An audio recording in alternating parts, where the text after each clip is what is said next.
What's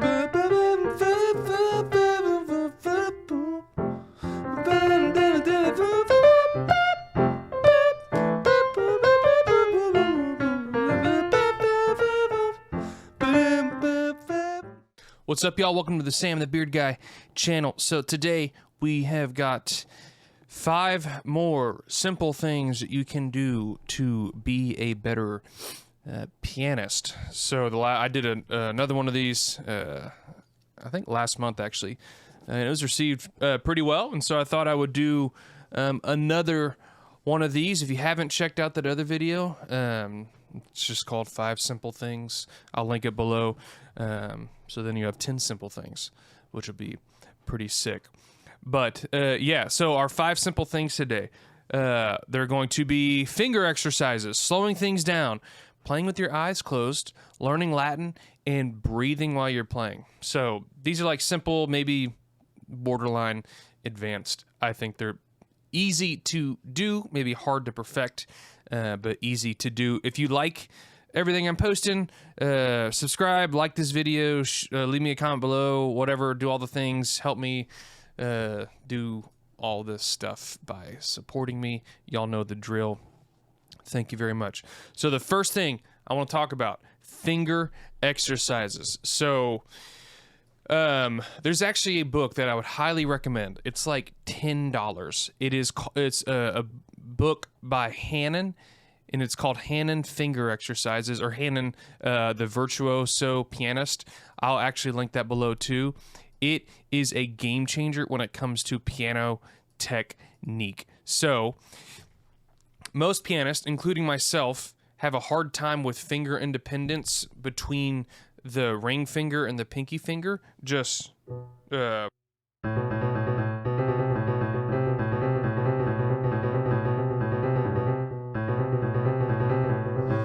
most pianists have a really hard time with that, and the reason is, if I remember my science correctly, the ring finger and the pinky finger are connected to one tendon.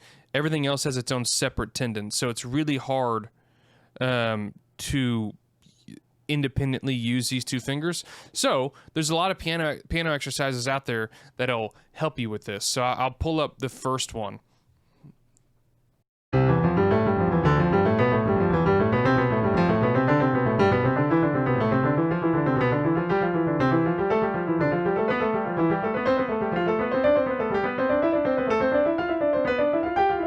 Yeah, so I won't make you listen to the whole thing, but that really helps me. I mean, I would sit in practice rooms and just shed these exercises, and it's really, really good just for finger independence. I kind of rushed through that, so it was a little sloppy, but I mean, start out real slow.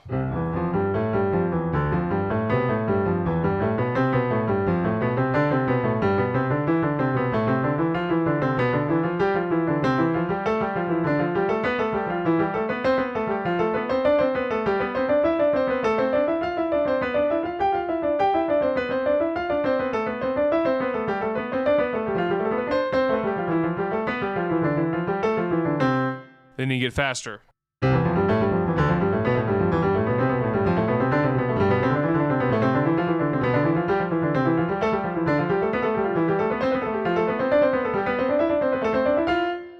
So yeah, that's really, really good for the fingers, especially just building independence in your weaker hand. There's all kinds of, I don't want to scroll through all this because I want y'all to go get it. This book is 140 pages-ish, at least on the Kindle reader, so it's got a handful of exercises that are really good, and they get more advanced as you go in the book. Scales are awesome for technique, and this is also good for technique because it's just addressing weaker issues that people have in their fingers, and just building just good technique. So I would highly recommend implementing finger exercises into your routine. So get this book, The Hannon Virtuoso Pianist. It's like $10, and it is a freaking steal and very worth having. So yeah, y'all check that out. The next thing that you can do to become a better pianist is slowing things down. So I'll tie in the first example of finger exercises with this. it's very easy to just want to start off.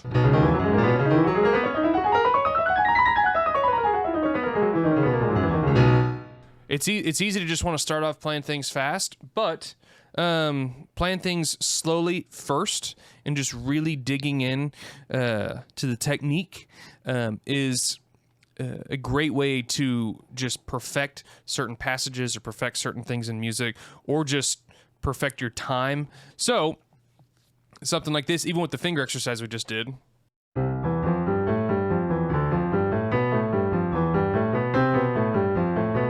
You do that, and then you bump it 5 BPM.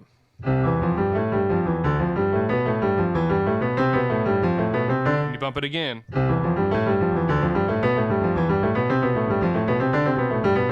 You bump it again.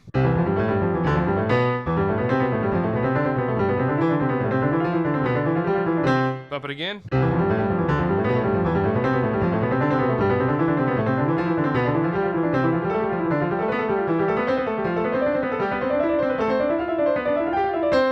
And even then, that is a little bit sloppy. I could feel my left hand lagging a bit, so I would drop that a few BPM and work my way up to that tempo that I was just at before I kept moving on. So it's better to play things slower and more correct or more perfect before you just blow through things at whatever tempo you want to blow through them at. So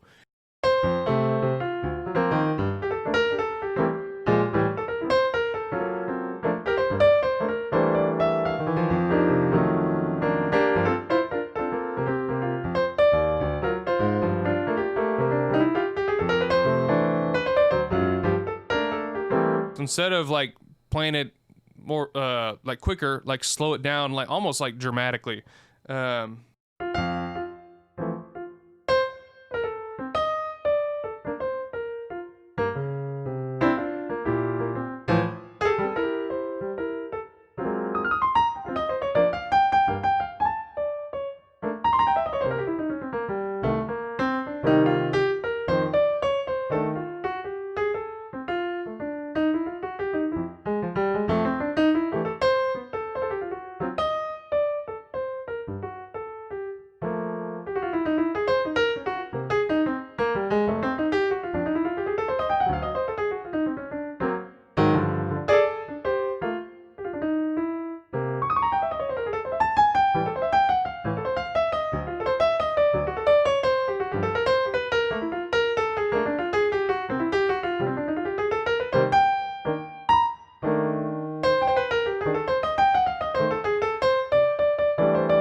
Yeah, so slowing down before you play things just super blazing can really help you learn.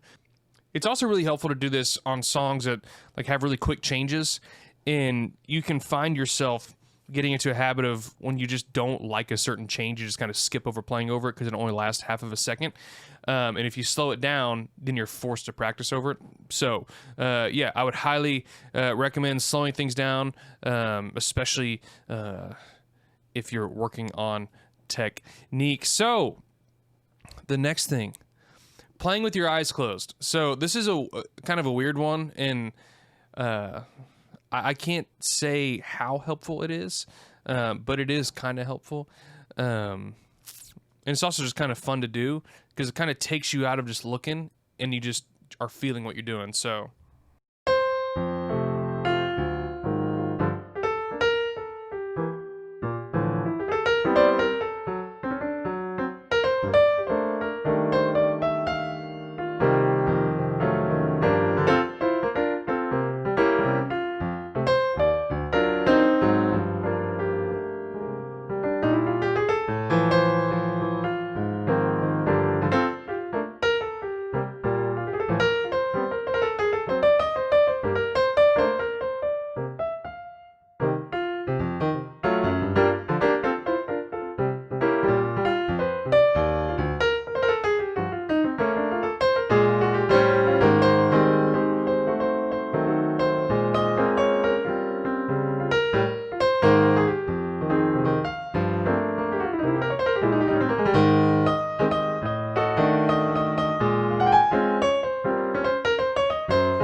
yeah. So you know, I wasn't. It's been a while since I've done that, but there's some things I couldn't hit because I couldn't see it, and so, you know, I'm not saying that it's super crucial that you can play with your eyes closed, but it kind of does, you know, two things. One, it makes you like get away from looking and just. I do think it helps you kind of feel the music a little bit, but it's also just building muscle memory on where things are without being able to see it. So yeah, this is not, that's not a, I put it in here because I used to do it. It's kind of like a more fun thing. I'd say of the 5, it's probably the least crucial, but it's kind of a fun thing to do just to kind of build a little bit of facilitation on the piano without necessarily having to look at it. And it's a cool trick, right? You know, it's like you're at a party and you can impress some girl because, you know, you can play without looking. It's actually a lot easier than it looks, but to someone that doesn't know anything about music, it's super impressive. So, yeah, all right. So, yeah, playing with your eyes closed. So we've done finger exercises, slowing things down, playing with your eyes closed. The next thing is learning how to play Latin. So I know I said simple things, and learning how to play a whole nother genre is a little bit more sophisticated and complicated than simple. But learning how to play Latin. So Latin music, if you haven't seen other videos where I talked about this, I spent 2 years in Miami, and Latin music is awesome. Latin music is very rhythmic.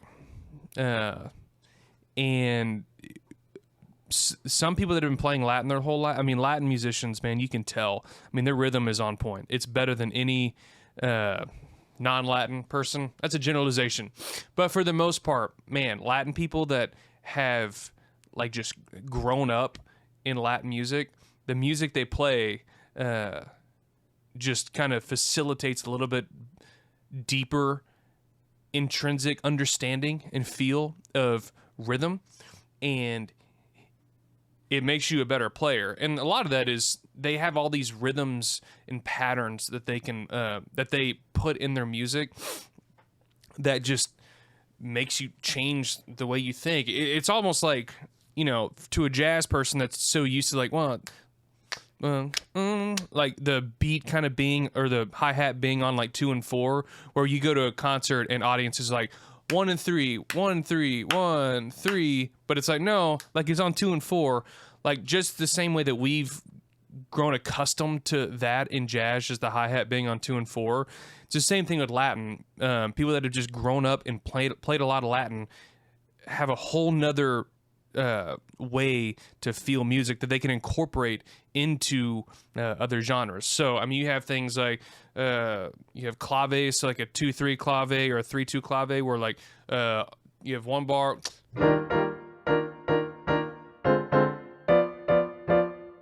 or backwards.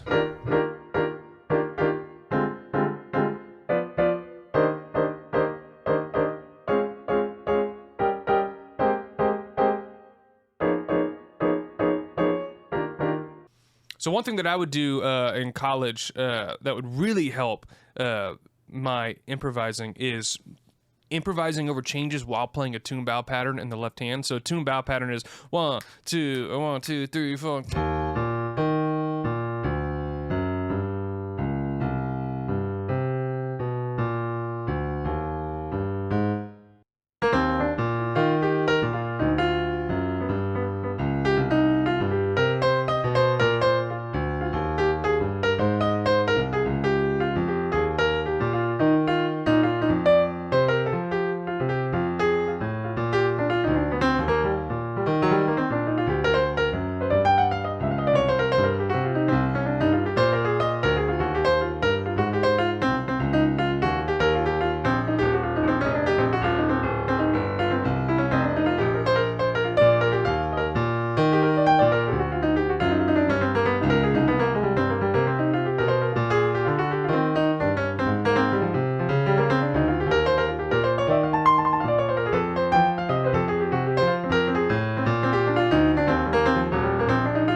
it's a lot harder than it looks, and I was breaking the pattern every now and then. One time it was intentional, but most of the time it was just a mistake.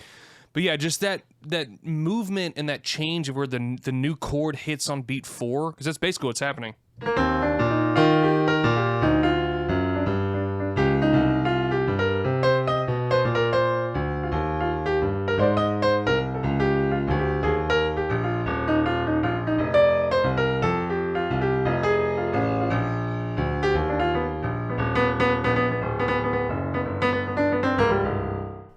Yeah, so that really like kind of tweaks with your brain.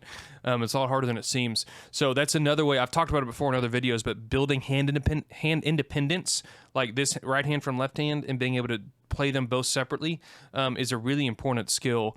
And Latin's one way to help with that. So yeah, learn some Latin. If anything, just like playing tune bow underneath what you're playing, just to learn it better is a great way to just get better at piano. So the last thing is it's a hybrid of breathing and singing while you play. So when I first got to school, so when I was like 18, I really was the worst melodic improviser on the face of the planet. I mean, I had chops and I could shred, but none of my stuff like was melodic or lyrical. It was just all shredding, and there's a place for that. But I did not know how to make melodies in my improvising. And one thing that my teacher had me do was sing what you're improvising. And that forces you to take breaths, which makes your phrasing more natural and more lyrical. You think about a trumpet player or any player that like uses air, they have to take breaths when they play. We could literally just play forever and never have to stop.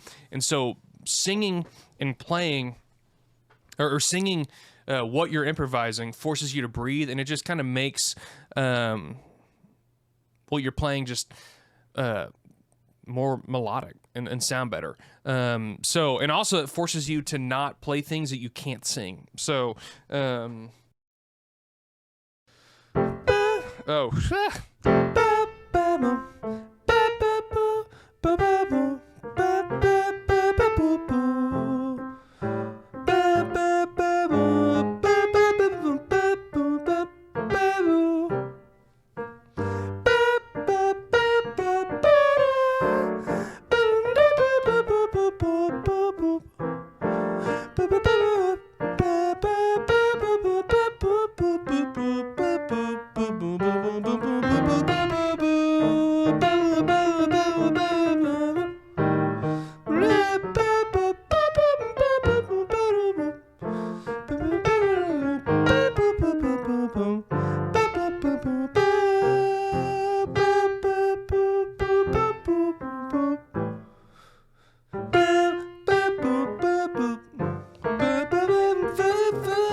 that was fun. Yeah, so that forces you to play just more lyrically.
So yeah, just singing, breathing while you play, yeah, it can help you just put out more melodic stuff. So yeah, I hope those were helpful in some way, some more than others. Hopefully this is a quicker video when I'm done editing it.